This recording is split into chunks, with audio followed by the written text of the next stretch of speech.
Assalamualaikum warahmatullahi wabarakatuh. Apa kabar kalian semua anak-anakku? Semoga kita masih diberikan kesehatan oleh Allah Subhanahu wa taala. Pada pertemuan kali ini, kita akan melangkah ke materi baru yaitu peralatan kerja bangku. Peralatan kerja bangku ini adalah semua aktivitas atau semua kegiatan yang proses produksinya itu dilakukan secara manual tanpa menggunakan mesin yang pengerjaannya itu di atas meja kerja. Kegiatan kerja bangku itu meliputi proses pemotongan, ada proses perataan, ada proses pelubangan, ada proses pembuatan ulir, dan ada proses pengukuran. Kegiatan peralatan kerja bangku itu hampir sama seperti kegiatan menggunakan hand tool atau alat-alat tangan. Bedanya, kalau hand tool atau peralatan tangan, semua kegiatannya itu hanya digunakan untuk memasang dan melepas benda kerja.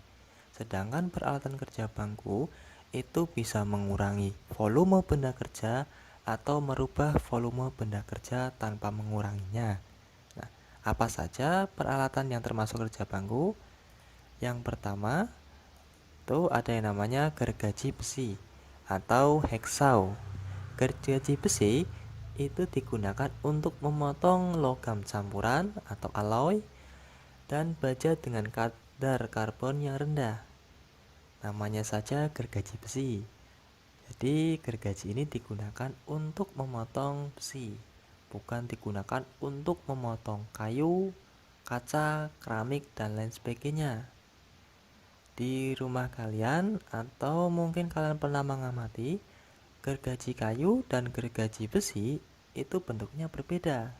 Kalau gergaji besi itu ada tangkai dan handle-nya. Artinya pada saat kita akan memotong besi itu kita harus menggunakan dua tangan. Satu tangan digunakan untuk memegang bagian handle. Nah, tangan yang satunya digunakan untuk menahan tangkainya. Jadi pada saat memotong kita harus menggunakan dua tangan. Nah, sedangkan pada gergaji kayu itu biasanya cukup menggunakan satu tangan saja. Di samping itu, kenapa kita harus menggunakan dua tangan?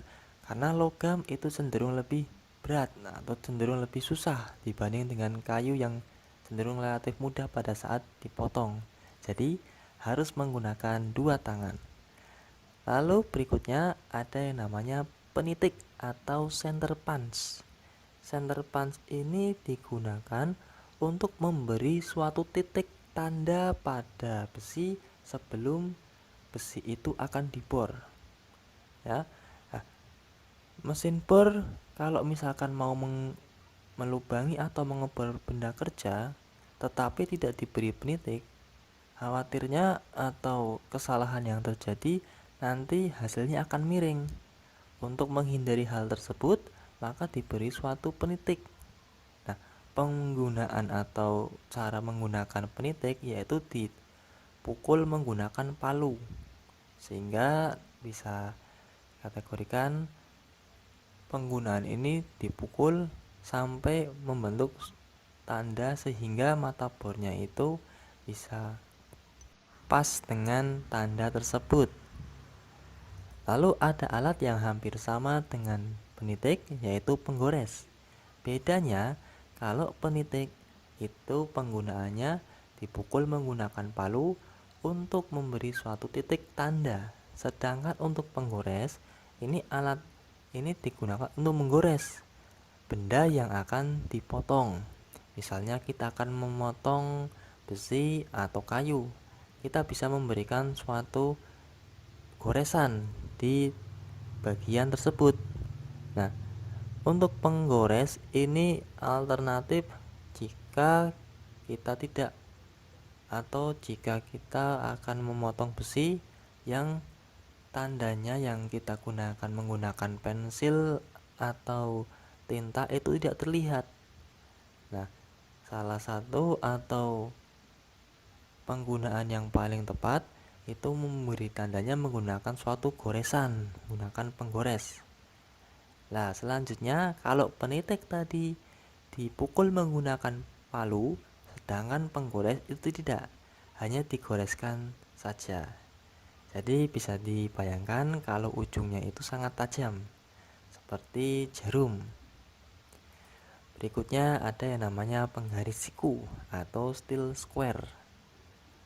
Penggaris siku itu berfungsi untuk membuat garis sudut, lalu memeriksa kemiringan atau kesikuan pada suatu benda. Yang terakhir, memeriksa kerataan permukaan benda.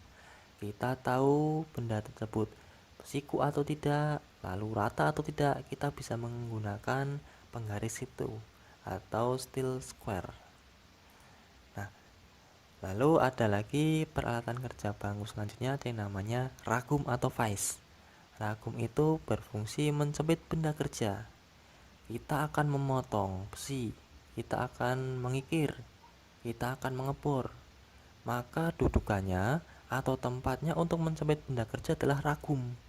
Jangan sampai kita melakukan pekerjaan itu di lantai yang tidak dijepit, apalagi langsung bersentuhan dengan tangan.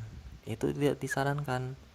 Nah, ragum ini mengalternatifkan supaya benda tersebut tercekam dengan baik. Lalu ada yang namanya senai dan handle senai. Handle senai itu pasangan dari senai, satu paket. Senai itu digunakan untuk membuat ulir baru pada sepotong besi yang fungsinya itu besi akan dibuat suatu baut ya, atau ulir luar.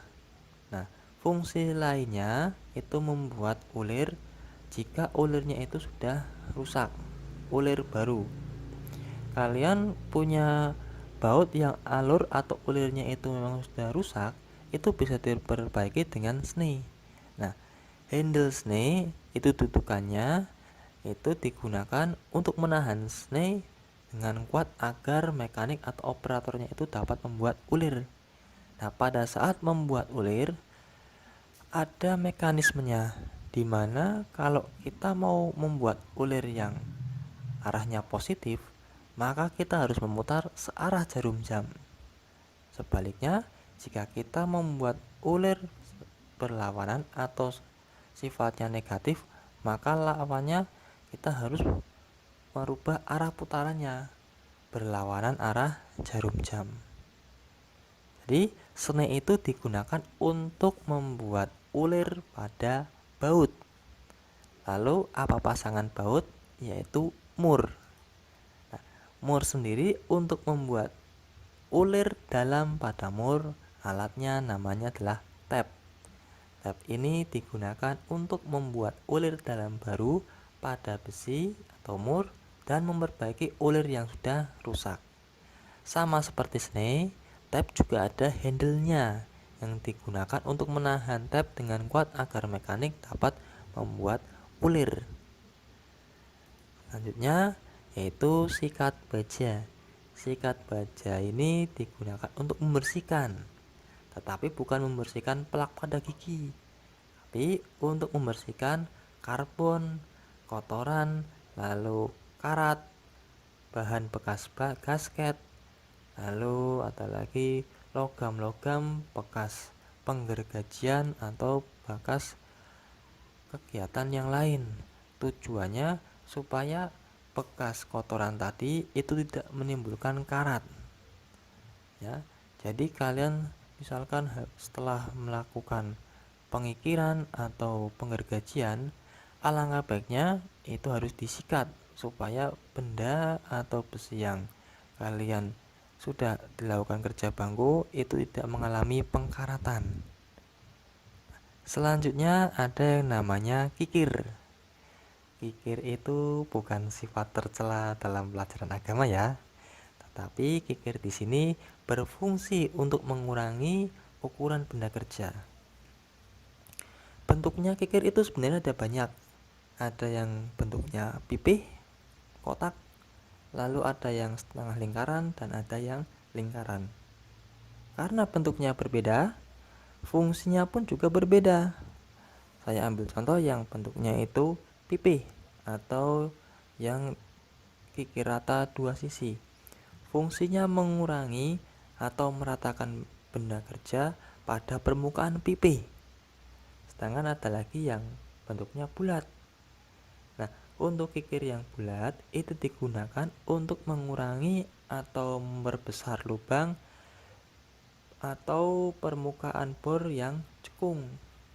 Biasanya kalau misalkan kita habis mengebor benda kerja, kalau lubang bornya itu terlalu kecil, kita bisa memperbesarnya menggunakan kikir bulat atau pada permukaan cekung, di mana pada posisi setengah lingkaran mau diperbesar lagi atau diratakan, kita bisa menggunakan kikir yang tipenya tipe bulat.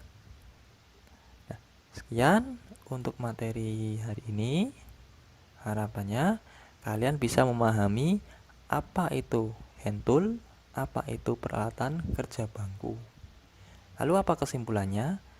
Untuk peralatan hand tool atau peralatan tangan, peralatannya itu hanya digunakan untuk memasang dan melepas benda kerja, ya.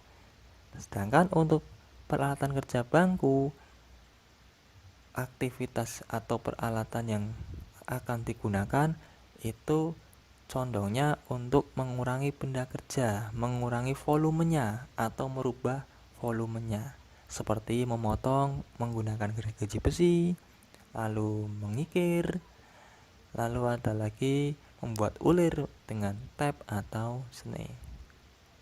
Saya akhiri sampai sekian. Assalamualaikum warahmatullahi wabarakatuh.